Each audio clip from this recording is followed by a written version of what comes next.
রাতেও ফোনে কথা বলো, আজকে শুনলাম সে হসপিটালে ভর্তি, মাঝখানে হাজার হাজার মাইল দূরত্ব। কেন জানি খুব খারাপ লাগতেছে, খুব টেনশন লাগতেছে। আমি চাইলেও তার পাশে থাকতে পারছি না, ইভেন তার কপালে যে হাতটা ভরাই দেবো সেটাও পাচ্ছি না।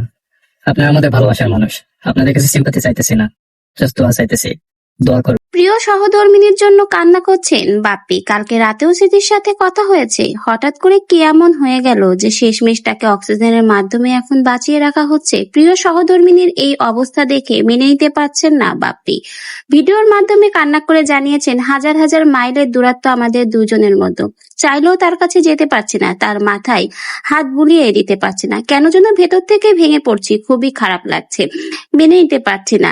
পাশে থাকলে তাকে সাপোর্ট করতে পারতাম, একটু তার মাথায় হাত বুলিয়ে দিতে পারতাম, কিন্তু এত বেশি দূরত্বের মধ্যে আমরা দুজনে রয়েছি যে চাইলেও এখন আমি যেতে পারবো না। সকলের কাছে তার জন্য দোয়া চাচ্ছি, কারো কাছে আমি কোনো সিম্প্যাথি চাই না।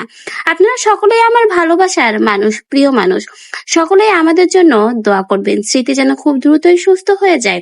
সকলেই স্মৃতির জন্য দোয়া করবেন। ঠিক এইভাবেই স্মৃতিকে নিয়ে কথা বলল বাপ্পি। বাপ্পি এখন স্মৃতির কাছ থেকে অনেক দূরে, চাইলেও সে এখন তার প্রিয় সহধর্মিনীর কাছে ছুটে আসতে পারবে না। দূর থেকেই তাকে দেখছে, বারবার ভেতরে ভেতরে ভেঙে পড়ছে, স্ত্রীর সুস্থতা কামনা করছে, চাইছে সে যেন খুব দ্রুতই সুস্থ হয়ে যাক। ভেতর থেকে ভেঙে গেছে বাপ্পি। প্রিয় সহধর্মীদের জন্য সকলের কাছ থেকে দোয়া চান, কারো সিম্প্যাথি চান না। বাপ্পি তার স্ত্রীর স্মৃতিকে অনেক বেশি ভালোবাসে। স্মৃতি ছোটবেলা থেকে অনেক কষ্ট, নির্যাতন, অত্যাচার সহ্য করেছে, সৎ মায়ের সংসারে যে বড় হয়েছে, এমনকি ভালোবেসে যে মানুষটাকে নিয়ে ঘর বেঁধেছিল, শেষমেশ সেই মানুষটাও তাকে ঠকিয়েছে। অবশেষে বাপ্পি ভাইয়া তার জীবনে আসার পর সে একটু সুখের মুখ দেখেছে, কিন্তু দেখুন ভাগ্যের কি পরিহাস, এখন সে প্রায় অসুস্থ হয়।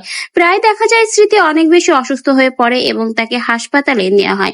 আমরা দোয়া করি স্মৃতি যেন খুব দ্রুতই সুস্থ হয়ে যায় এবং এই অসুস্থতা কাটিয়ে আবার যেন স্মৃতি বাপ্পি এক হয়। স্মৃতি বাপ্পির এই সুন্দর জুটিটা কিন্তু সোশ্যাল মিডিয়াতে সকলের পছন্দের একটা জুটি। আজকে তার প্রিয় সহধর্মিনীর এই অবস্থা দেখে ভিডিওর মাধ্যমে বেশ ভেঙে পড়েছেন বাপ্পি ভাইয়া এবং সকলের কাছে দোয়া চাচ্ছেন যেন তার প্রিয় সহধর্মিনী খুব দ্রুতই সুস্থ হয়ে যাক। প্রিয় সহধর্মিনীর চোখের সামনে এরকম একটা অবস্থা, তাও এত দূরের ব্যবধান দুজনের মতো, আসলেই কিন্তু প্রিয় মানুষের পক্ষে মেনে নেওয়াটা খুবই কঠিন। তাই তো আজকে বাপ্পি তার কিছু অনুভূতির কথা জানিয়ে দিল। স্মৃতির জন্য তার বুকটা ফেটে যাচ্ছে, চাইলেও সে স্মৃতির কাছে আসতে পারছে না, ভালোবাসার হাতটা তার মাথায় রাখতে পারছে না।